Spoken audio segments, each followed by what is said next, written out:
Lawmakers in Ukraine have voted to restore the independence of anti-corruption agencies. The vote reverses a controversial law passed earlier this month and sparked unprecedented mass protests. Protesters cheered outside Parliament after the vote. Demonstrators had been gathering there for days to demand the scrapping of a previous law that gave the government more control over anti-corruption authorities. Ahead of the vote, politicians held protests during the debate in Parliament. Supporters hope the decision will defuse a political crisis spiked by President Zelenskyy, giving the prosecutor general oversight over the anti-graft agencies. Straight to our correspondent, Rebecca Ritters in Kyiv. Welcome, Rebecca. Tell us more about this vote.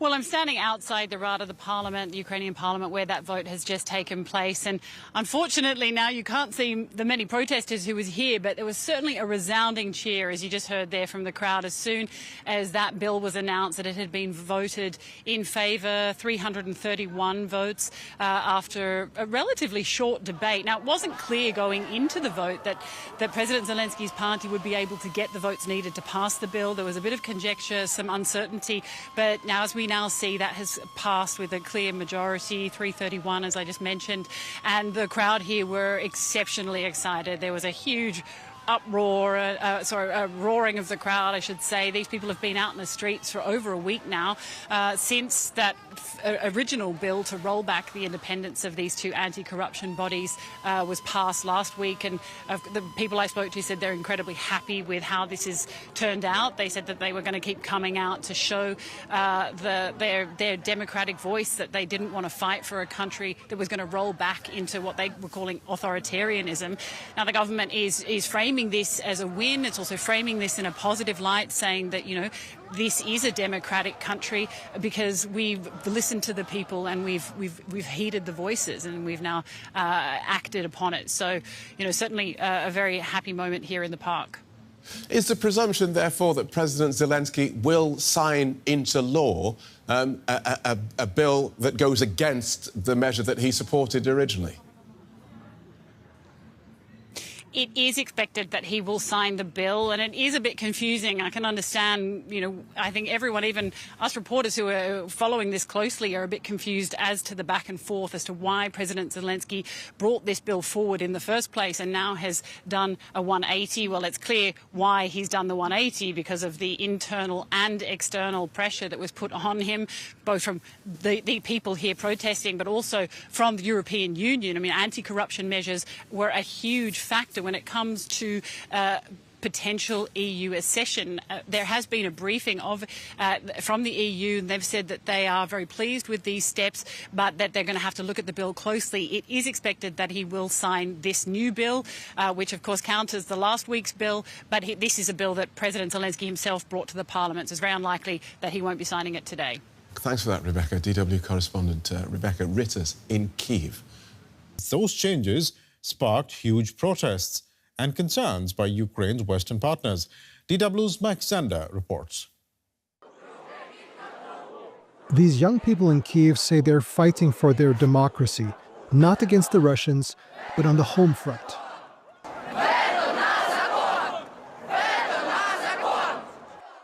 Last week, the government put two independent anti-corruption agencies under the supervision of the prosecutor general. That's a job appointed by the president.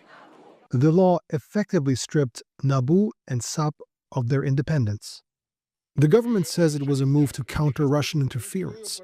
Others see it differently. I think that when independent anti-corruption agencies became too close to the inner circle of President Zelenskyy, he got irritated, and that was the final reason for the decision to crack down both agencies. Transparency International's National Corruption Perception Index puts Ukraine at 105 out of 180 countries and gave it just 35 out of a possible 100 points last year. That doesn't sound great, but Ukraine managed to improve by 10 points in about a decade, at least in part prompted by aims to join the European Union. But more work needs to be done. We love transparency and accountability, but we not always can get it. So I would say that the petty level corruption went down With the top-level corruption, there is still issues. Corruption scandals have made international headlines even during the war. In 2023, Defense Minister Alexei Reznikov resigned after a procurement scandal. The ministry was accused of knowingly buying supplies at inflated prices. And last year, authorities arrested a regional official responsible for deciding if people were disabled enough to avoid military service. When they raided Tatiana Krupa's house, officials found nearly $6 million in cash, along with lists of fake disability certificates. Corruption is something everyone has an opinion on. What do you think about corruption in Ukraine in general? Is there corruption in Ukraine? Yes. At what level have you encountered corruption yourself? From here to here. If there were no theft, then maybe the pensions would be bigger. But this corruption didn't start yesterday. It's been constant. I have never bribed anyone, and no one has ever bribed me. We work in a commercial structure where everything is transparent, open. It should be like that in the state, but unfortunately, it's not like that. We need to fight this at the level of a family doctor, a teacher. First, we need to start with ourselves, and then at a higher level.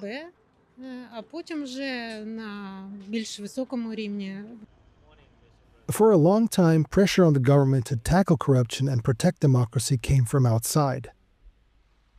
The US voice was always one of the most vivid and one of the strongest in anti-corruption and good governance and judicial reforms. But everything has changed in America. Then it became the expectation that the EU will take the lead, because we are on the EU accession mode.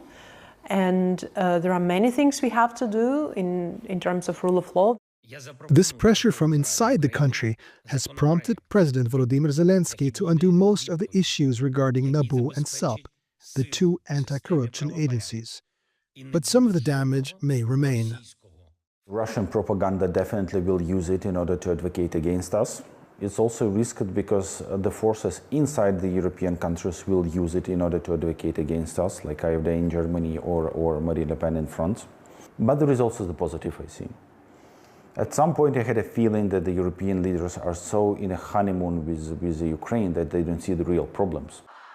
The people will be watching closely, determined to hold their leaders to account, even in the midst of war.